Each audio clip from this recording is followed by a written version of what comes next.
mucaa kanallee kabajji rabbiif jecha kunno abdii waan ati na dabarsite sii dhiise waan si dabarse rabbiif jecha naa dhiisi jedhi tana sirraa barbaada ilma kiyya.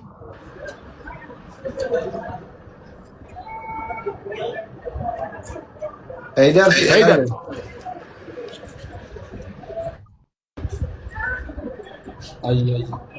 Haydar si eegaa irraa bar.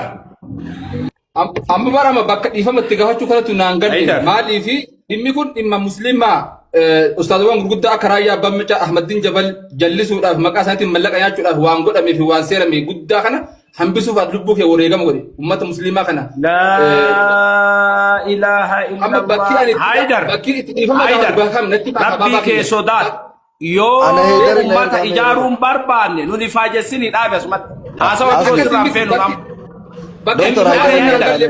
Maal bakka kana caala maal yoo dibde hin fedhu jedhi bakka nuti hin taphatini nuti ashaanguliitii nu godhini. Haydar maal jechuu kan keeti? Haydar sirriin jirtu bar. Haydar amma sillee yeroo tokko namni ofii beeytaa yoo beekellee yoo wallaalatellee namni namatu nama qabataa asliilleen dubbadhu. Haydarii kiyya tokkoffaa namni ofii namni hagana gahu namni akka Sheeriyaadii namni akka Ustaaz Abdurrahmaanii waan wahii osoo atuu hin balleessite yoo siin jedhan ati haga feete beekaallee ta'ii siigalee armoota keenya ta'uu hangafa keenya ta'uu qofaaf ani osoma sirrii jirtu osoo beete iyyuu wama isaan siin jedhan fudhatuu fi qalbii isaanii gammachiisuuf eeyyan jettee dhiifama kana fudhatu qabda takka jedhe.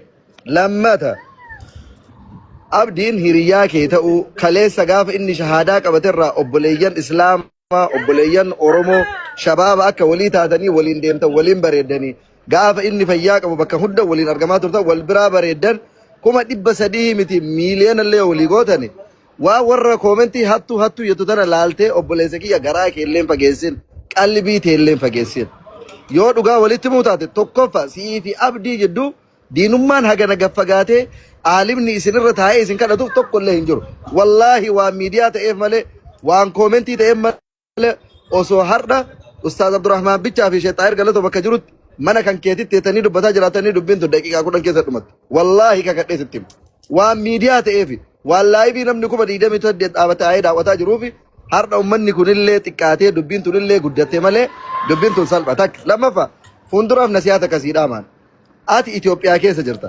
reefa Ustaaz Xaalibuun adda baasanii dubbatanii jiran namni Itoophiyaa keessa jiru tokko beenzilli tiraanispoortii meeqan akka deemamuun beekama hoteela bulaa ture jedhan yaa obboleessa kiyya dubbii cinaa namatti himan namni guddaan yoo namatti himan yaadaanuu namaa gala warra miidiyaa kana keessaallee marti jaahilaa miti nama waa fahamutu jira reefa Ustaaz Xaalibuun tiraanispoortiin deemaa ture mana isaatittuu gaafa laayifii seenu mijatuu fi dhabe hoteela taa'aa ture kuni maallaqaanii biyya jirtu Itoophiyaadha biyya maallaqa malee namni socho'uu hin dandeenye koomishiin iyyuu haa ta'u maal iyyuu haa ta'u yaa akki ajandaan kun asii gabbuunaan guyyaa lama booda hin jiru ajandaan biraa dhufnaa ajandaa kana galabbatee jira wanti kanaaf jecha atillee yaaddoftee dubbii kana dheeressitee ummata kaleessi jaalatuuf wal kabajjituun illee wal dhabduuf tokko hin jiru inni lammataa hattuu jedha warri koomentii hin laalin hattuu jechuun takiisii namaa seentee fudhatteera siigalee wanti ati hiriyyaa kee kaleessa harkarraa afaanii wal fudhattanii waliin nyaatan 300 sirra dabarsee hattuu tokkollee hin jiru kanaaf yaa obboleessa kiyya hin wallaalatiin ati nama guddaadha nama waallee beeku nama ulumaa islaamaa waliin illee oolu osoo zallamamteeyyuu mucaan kun kaleessa islaamummaatti dhufe isaa olitti situ islaamummaa keessa ture situ beeka situ garaa bal'atuu qaba situ waan diin islaamaa isattuu garaa bal'atuudhaan siigalee agarsiisuu qaba malee abdii waliin dorgomuun keetiyyuu wallaahi sirriidhaa miti bakka dogongora guddaadha kanaaf gadhaabadhu alimman afoolleen dhaabatini nullee si jaalannaa si kabajjinaa nama si bu'u yoo jiraate nusi waliin sirraa cabsine ati hattuullee miti birridha ati hattillee hin jiru koomishinii fudhattillee hin jiru hiriyyaa keetti wal qarqaarta walii godhan inta halmawdu kanaan gadhaabadhu galatoomi. Ayyee amma ulamaa'idha jecha Dr. Asli jecha Dr. Nasri jecha Sheekh Baabaa Riyaadi jecha Ustaaz Xaayir Galatoo jecha Abu Sabraddin jecha diyaaspoora giftara guddaa natti fakka Allahu alam giftara Aslidha Ustaaz Xaalibuu Abaazari jecha hunda keessaniifuu akka dhiifama naa gootan isin gaafadha hawaasa keenya kan miidiyaa irra jirtan kan lafarra jirtan hundumti keessanuu soorii dhiifama abdii raggaasaa illee rabbi haa fayyisu Sorry jechuun barbaada galatuma ulfaadha horaa bulaa diibana dagaaga daraara naaf jiraadha. Akkasiif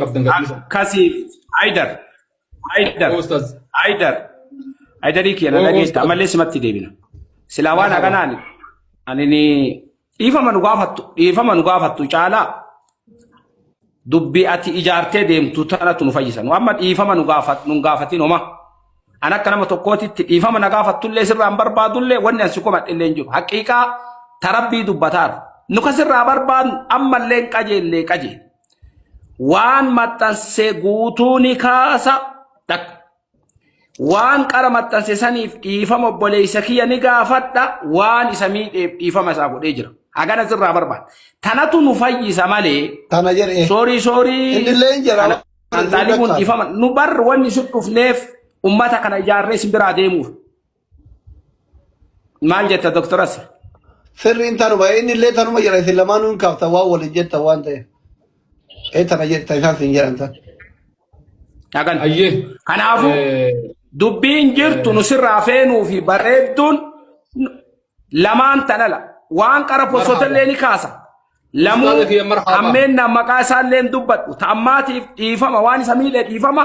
Waan inni na miidheef dhiifama isaa godhee jira. Tanuma qofa nuun jedhu.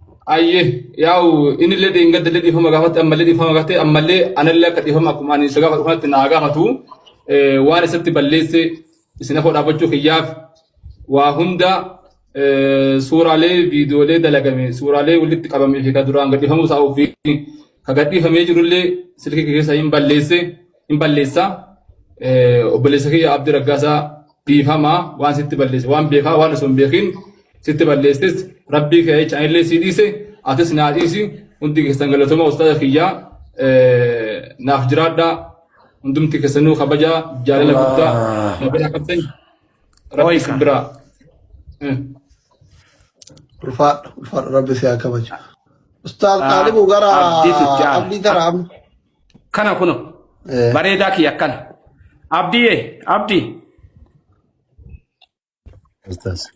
Abdii Raggaasaa amma haasawa biraatii miti ati karaa yoo natte Abdii maal jetta kaa dhageeyte? Eeyyee dhaga'ee jira.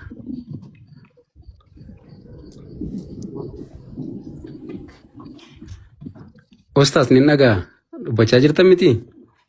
Waan inni jedhu itti hima dhageettee miti waan inni jedhu. Amma carraan si ga'itte waan nu jedhaa jiru. Wanni nu sirraa barbaannu waan qara maxxanse guutuu ni kaasa waan isa miidheefillee dhiifama naa haa godhu waan inni na miidhellee rabbiif jecha dhiifama godhee tagettu tana dubbii tana sadii sirraa barbaadna amma boodallee maqaa isaa hammeennaan hin kaasu. Waan ani isa miidhe hundumaaf dhiifama waan ani qara miidiyaarra barreesse hundumaallee hin kaasa. Kana boodallee deebisee maqaa isaa hin kaasu inshaallah. Hammeenya kan irratti rakkoon qabu kan irratti wal waamuun wal yaadachiisu hammeenya maqaa isaa hin kaasu jedhu. Hammeenya maqaa isaallee hin kaasu. Rabbillee nu fadhiisu. Akkuma walii dhiisa. Dhumarra garuu dhaamsannaa amma dhuun qabaa darraa carraa tokko naa laattu ishee. Dhaammaa dhaamu. Okay galatoomaa dhugaa dubbachuudhaaf. Egaa wanti xiqqoon kun waan gurguddaa balleessiti. Haydar keenya na gargaarteetta dhiifama. Ustaazonni keenya irree ulamaa'onni keenya beekonni keenya asliin hundi keessan iyyuu dhiifama. Keessattuu ustaaz Xaariq Galatoo baay'ee dhiifama gaafachuun barbaada. Kanarraan kan hafe dhugaa dubbachuudhaaf dhimma abdiin hin salaatu dhimma maaliin jedhu irratti xiqqoo ishee namni dhuguma si'a barbaadama namni miidiyaa kaaraa dubbatu.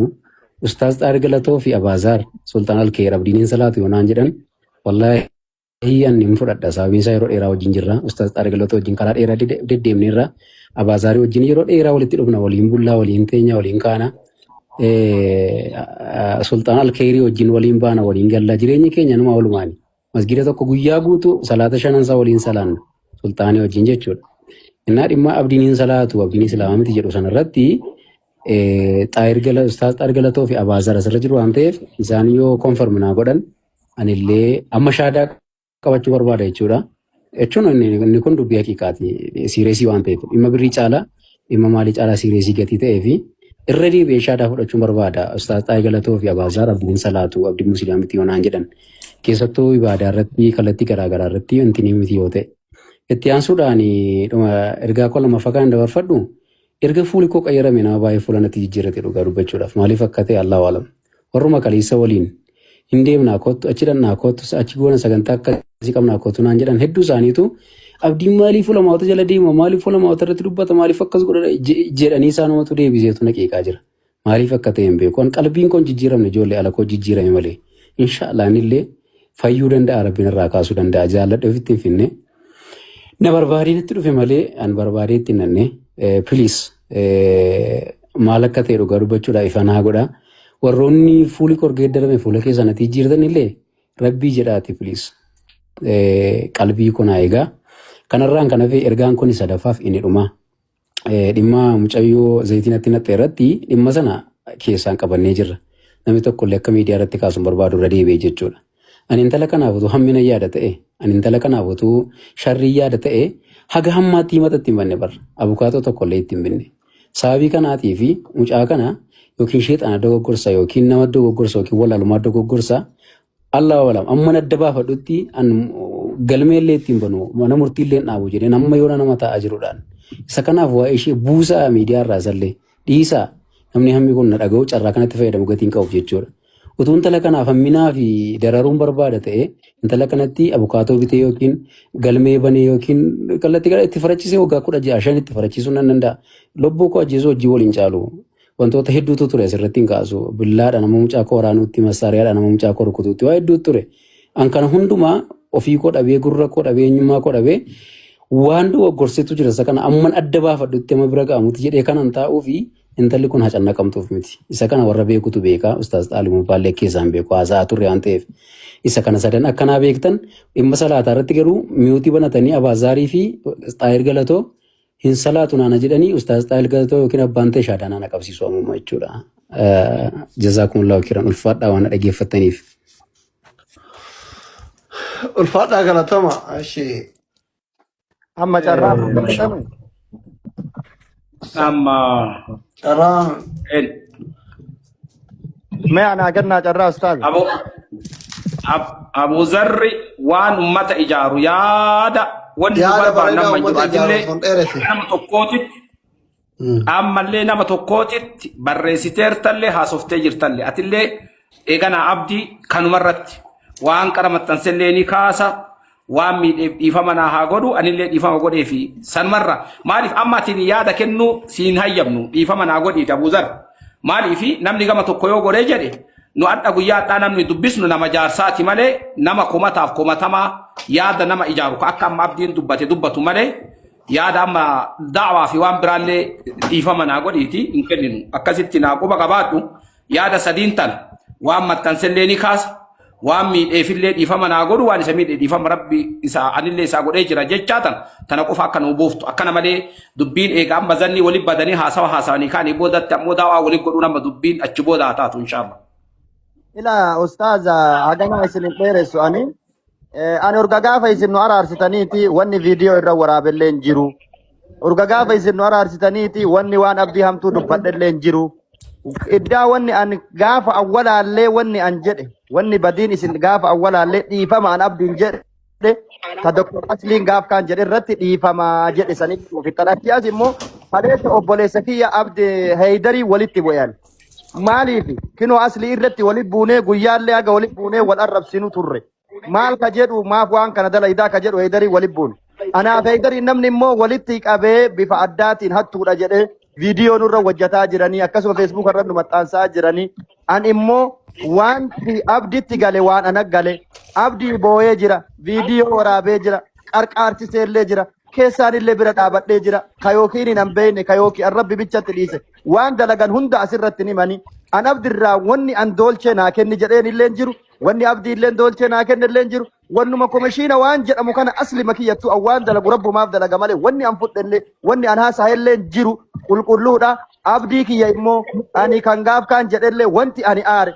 dhugatti ajandaan ummata arsii kuni gadi ba'e ajandaa ummata arsii gabbee kanarra wanni kuni maa ka'aaf aaree dubbadhe anuu arsii maa anaafuu dhabuu dide abdiin maa kana sagalee nuu ta'uu dide akkuma dhibame waan jedhutu aaree na dubbise san dubbachuuf immoo erga olomaani dhufanii dhiifamanaan jedhan abdii koo hagas ol bahee asliidhaan dhugaa dubbata jechuun kiyya yoo kasimiidhu ta'e wanni an gama keetii sirraa bahe tana malee waan biraa gama kiyyaannarraa bahe tana malee waan biraati miti abdii koo waliin nyaannellee waliin dhuynellee abdii yoo taate hoteela 7 ji'a waliin teennee jirra haga argutti dhugaa rabbiitu baasa nama ka'a salaataa jedhee subii nun kaanuyyuu namni nu kaasu abdiidha namni salaanni odoon gahii sa'aatii sanitti zuhurii gahee jedhee nu gaafatu abdiidha kana inni na ajajuufi miti dhugaa himuudhaaf gaafa sa'aatii 5 zuhurii gahee nuun jedhu jira yoo jilba qabatan maal jedhan nuun jedhee itti himne faatihaa irra deebi'ee nu bira qara'uu viidiyoo raabbanne qabna abdii yoo taate nama nu'uu salaata irratti geggeessaa ture dhugaa rabbii himuudhaaf nama bulii 15 ji'a hoteela wajjin turre asii achi waliin deemnu gaafa kanas abdii diin irra jabeessuuf malee abdiin immoo haa nutti gammaduuf waliin deemne waliin tumsineef malee waan biraatii miti gamma kayyaan ka argan ni salaatallee salaata odoon gahin fa'aa beenaa hin salaannaa jedhee nu kakaasuu itti beeka abdii koo tadheen gadda waan biraa siin hin jennan haqiiqa beekutti aslii irratti ol bahee wanti asliin fide kun kijibaa miti jedhe tarbicha wanni an simiidhe tana yoo natti ilaaltan olomaan illee namni 20 wayii asirra jirtanillee rabbiif jecha aboytuu naa godha heydar obboleessa kiyyallee har'allee guyyaa walitti buunee wal arrabsinee addaan deemne maa mucaa kana goota waan jedhu irratti anaaf heydaruu walitti buune heydarii kiyya si jaaladha si kabaja atillee haga guyyaa siin jedheen waa siin jedhe saniif dhiifama naa godhaa isin hunduu jedha galatoomaa ulfaadhaa waraadee bana. Masha Allah akkana kunoo babbareeda wankiya rabbiin isin haa bareechu haydaroo kiyya waa'ee Abu Zarri irratti zannii qabdu atadha guyyaa nadha guyyaa obboleeyyan kan kee ka wadhabde maraanuu dhiifama walii gootee rabbirraa dhiifama fudhattu nu kabajjee ulfinna nutti goote sanyitti si haa dabartu gaafa namni rakkatee fi dhabillee dhaba rabbi si haa didu rabbiin duniyaa diinittillee mataa kee ol si haa qabu adduniyaan tun guutuun sirraa gammanna Abu Zarri illee dhiifama si gaafate ta isaallee afaanuma lama dhiifama isaallee godhee kajir sirraa barbaanna amma dubbii qalbii namaa fayyiftu tana jechuun inshallah maan nuun jette haydar مرحبا أستاذ والله أبازري تكوفا ربنا حديث لما فاسين اللي ديسا في صدفة مو أني يو فولدرة اللي حاجة لب ونجرو وان بربادنا الراوة أبازري فاني فما قد يجر وياك يا أمادا سبب أني نحمتوتين سبب إني أم بايزوي رقاد بتشود أفي وارف سنجت نفهم أستاذ طالبو والله وبالله أمتى ميكرا وادا قالي بنين آدم توكو وياك يا أما سبب حيدر أبدي بالسما ظلموتين أكن قافة من أنقالك إني ربي فيك تكاتي قالك إني وادا قالي يرا ilmi namaa tokko na miidhee na nyaatee na hatee na zullumee maqaa na balleessee guyyaa qiyaamaa akka rabbi biratti hin gaafatamne rabbii kiyyaaf waadaa galee jira ilmi namaa tokko guyyaa qiyaamaa hin gaafatamu kanaaf ka abaazari hiqatan isaan illee numa fakkaate malee jecha wal seene malee waan agasunda na miidhan illee waan isaan godhillee hin qabu abaazari kiyyaa abbaa du'aa'ii abbaa waamaraa gara laafessa kiyyaa an dhiifama si godhee rabbi dhiifama si haa godhu waa takka rakkoon hin jiru qalbiin sin cabini ol jedhi deemi kanaan booda inshallah fooloon kellee 500 guutu gaafa san keekii ciree sagantaa si godha jechuu barbaada asumaan ammoo ustaaz Xaalibu hundi keessan fooloo godha rabbi sodaadhaati Ustaz Xaalibu fooloo godha nama illee bu'iitii irraa bahee yoo zanni na qabaate aga akkuma heydariin jedhe sannaanaa jedhu yoo kaan isa miidhu ta'e abdii sagalee abdii dhaga'uu barbaada an dawwaleef illee waliin haasa'een beeku yoo dawwaluuf illee hin sodaadhaa urga gaafsaniiti dubbiseen beeku abdii dhiifama gaafachuu barbaada nama Ustaz Xaalibu fooloo godha kana umriin malee abdii sagalee kee dhaga'uu barbaadaa jira Abaazar Abuu rabbi sirraa jaallatu Abaazarree rabbi dhugaa dubbatte galatoomii anillee waan jiru hunda asii dhiisee jira wallaahi walitti illee bullee ani dhageenye sagalee keellee waan haaraasitu natti maara Musaan bari nargu waan namni odeessu galchime waatu jira sultaanin illee sagalee isaa dhaga'uu barbaadan jenne dhageeffadhu gasheeka kono dhaga'e ustaaz Xaargalatollee dhimma salaatuuf salaatuu kolatu ba'alla adubbatola rabbiin si qabeeshii asliiko mucaan kun salaatamu salaatu in salaachisamu salaatu yu gaafadhu ustaaz Xaargalatona dubbatani rabbiif jedhe Alibu deebisi asli Ustaz Alibu deebisi ayyee jalqaba irratti alhamdulillahi rabbil alamin jedha rabbii kenna fi galanni haa gahu ka dubbii tana rabbiin asitti nurraa gabaabsee jidduu obboleewwan kennaa awfii rabbiitiin tolche alhamdulillahi jecha waan amma abdiin jedhe abdiin gaafa islaamummatti dhufu baay'ee gammadeetiin hin jira. Baay'ee gammannellee san durallee walillee naasaa turre. Alhamdulillah rabbi hidaayaa kennee fi dhufee jira. Erga dhufeellee daawwaa hedduus gorsa hedduullee gochaa fi ture. Nasiyaallee gochaa fi ture. Dhimma salaata isaa wajjin wal qabatee hanga wajjin beenumee biyyallee laaltaa haala daawwaa kanallee hin barattaa. Walii gorsinallee nasiyaa islaamaa walii goonallee jennee dirra dhawaallee waliin deemnee haga yuunivarsiitii Haramaayaa waliin ziyaarreetiin hin turre. Innaa kana keessatti an takkaa isaa hin salaanne hin argine ibaadaa irratti ani doominuu qara'uu barbaadaa waan jedhu faanatti kaasaatiin hin ture. Anillee inni cimaan handhaama fi ture dhimma baruu fi barachuuti. Hatta haga daa'ima isaa xiqqaa kana barsiisutti baay'ee waliin haasofnee waan baay'ee irrattis walii gallee jirra. Dhimma salaataa wajjin wal qabatee takkaa isaa hin salaanne yeroo wal geenne hundaayyuu an takkaa argee hin beeku. Yeroo wal geenne hundaa ani wanti ittiin isaa ragaa bahu salaatuu isaati. Jaalala islaamummaaf qabullee ani hedduu takka irraa hubadhee jira. Osoo baradhee sheeka ta'e waan jedhu faa yaadaa ture. Garuu tariitiin mijoofneef ta'a. Tarii waan adda addaatiin kanarraa maquu ni malata. Alaa kulli haalitti osoma akkasitti jirru gaafa kaan obboleessi keenna dhukkubsatuu isaa miidhamuu isaa dhageenne. Hundi keenna iyyuu ni rifanne. Rabbiin ammas madaa saree isaaf haa godhu. Fayyaa isaa ta duritti rabbi haa deebisu. Rabbiin danda'a. Istiqaamallee rabbi isaa haa kennu. Waa hundaanuu rabbi isaa haa faayu. Rabbi isaa haa bareechu jennee rabbii keenna isaaf kadhanna. Walumaa galatti waan isaa wajji wal qabatu amma booda miidiyaa irraa bu'ee dhimma haadha manaa inni jedhe sanittis ajandaan kun guutuun lafarraa bu'ee akkuma inni jedhe kana lafarrattis akka xumuramu anillee hawwii guddaa qabaa. Rabbiin istiqaamaa isaa kennu hundi keessanuu warri ta'abii gootanii galgalarraa guyyarraa yeroo hedduu irra deebitanii yaalii gootan akka Ustaas Taaliboo obboleessa keenya Dr. Asliidha Sheek Riyaad akkasuma namoonni hundi keessanuyyuu galatooma ulfaadhaa namni nama tokko manguddummaa taa'ee haqaan gidduu jalaatti araarse manguddummaa sanirraa ajrii qabaa kan jedhu quraana rabbii keessatti ifoomee jira waan ta'eef hundi keessan yoo niyyattan ajrii rabbiin biraa qabaachuu keessan hin dagatina kuni badhaasa guddaadha. Jazaakumullah khairaa akramakumullah. Assalaamu alaikum warahmatullah. Jazaakumullah khairan ulfaadha. Asli kun si rakkisuu baadhee sadhuma ragaanuu sadiin tolte sultaaniin naa dubbisi kana waan tokko illee dubbadhu ustaasota keenya sheekota keenya ulamaa'ota keenya hayyoota keenya Asli wallahi baay'een isin kabajaa ulfaadha. Assalaamu alaikum warahmatullahi Itti wabarakatuh. deebita daqiiqaa takka waan hin gane dubbadhu sultaan. Alaikum warahmatullahi wabarakatuh. Dhugaa garatu dhuga jette Oromooni. Haqiiqatani nuti maqaan guyyaa gabayaa bade guyyaa gabayaa deebi'e jedhanii Oromooni. Sooshaal miidiyaa irratti wanti kun ka'ee karaa kanaan dhumatuun mana Dr. Asliitti dhumatuun akkasuma mana mashaayikan keessa jiranitti dhumatuun hedduu na gammachiisa. Akkasuma namoonni tokko tokko maaliif calliftaa namni si caalaa abditti dhiyaatu hin jiru. Namni keenya giddiin harka afaan nama kaa'ee nama dubbisa waan ta'eef haa ta'u dhugaa dubbatuun gaariidha. Ani wanni barruu karaa FB dhaan har'a barreessee ture sababbiin san godheef callisee garuu bakka namni gara islaamummaa keessa jiru namni nuti akhlaaqan gara islaamummaatti nama yaamu malee islaamummaa keessa nama dhiibuu gaarii akka hin taane wantoota garaagaraa waan abdii irratti argeef rabbii. Taalibuu tokko barreeffataadhaan asli Ustaas Taaliboo Olgalchi. Okay. Rabbi biratti jechuuf walumaa galatti abdii waliin turree abdii haga ani arge. Taalibuu galchi Abazar. Galcha. Abdii haga waliin turreetti guyyaa tokko isaa salaata dhiiseen argine. Guyyaa tokko isaa jecha kufrii dubbatuun argine. Guyyaa tokko isaa islaamummaa qeeqoyyuun argine waan biraatii miti jechoota isaa keessatti madaalawaa dubbataa waan ulamaan saalfachiifne waan aaqilan saalfachiifne waan beekaan saalfachiifne isaa dubbatu qofaan arge.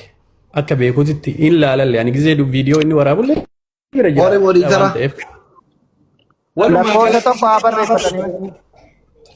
Walumaa galatti Haydaris ammoo abdii gaafa nuti bira hin jirre gaafa nuti biyyaa baane bira dhaabbatee yeroo rakkoo sanitti yeroo cinqii sanitti sagalee ta'ee fi humna ta'ee fi akka inni yaalamuuf aarsaa guddaa kafale. Sababa sanirraa ka'ee har'a namni icciitii kalee waliin jiru hiriyummaa kana gahuun hedduun itti dhagahamee ture. Walumaa galatti dubbiin dhumatuuni hedduu gammanne ulfaadhaa galatoomaa jechuun barbaada. Salaamu alaikum warahmatullahi wabarakatuh. Haydar dubbadhu. Waan bareedaa dubbadhu ka Haydarii kenna siraa. waan bareeda dubbadhu هاي الدوران أستاذ سعد علي سعد فانا دوات ورن إنساني في سعودي في أبو مصعب قلت شفت ربك عافا إنسان أجمتا خلاصي دبيت مت هاتم رمتو بابا فاتس جرا يودن دي سنمو أستاذ طالب ولنا قال شاتين نمنكم مديدة ما كن فولا قدو أبو صبر الدين فاس جرا وان تيفي كان تعالى ولا فولين نابنو كإسلام ما عندك إسلام ما ربي نكون رقدنو هادابو عبد الله ربي رقد هادابو بليس خينيا ربي فياسا خنو فياسا جنت تمو أفان صلاة أركان إسلاما وانتوتا بؤرالي إسلاما تأن كنين نمون أستاذ سلطان فا نمون نتدهاتن أكا برسيفتن أكا ججبستن غرغار سيسبر باچسو في وان برباچسو هندتي إن شاء الله وان أما دورا دابرجل يعني أكا كيتي وان دوبد بول ميت يعني حقيقة وان برباچسو هندان سنجنا جرا هندي كسنغلتو مولفات دا غلطو ما هو رابلا دي بنا دغا بابا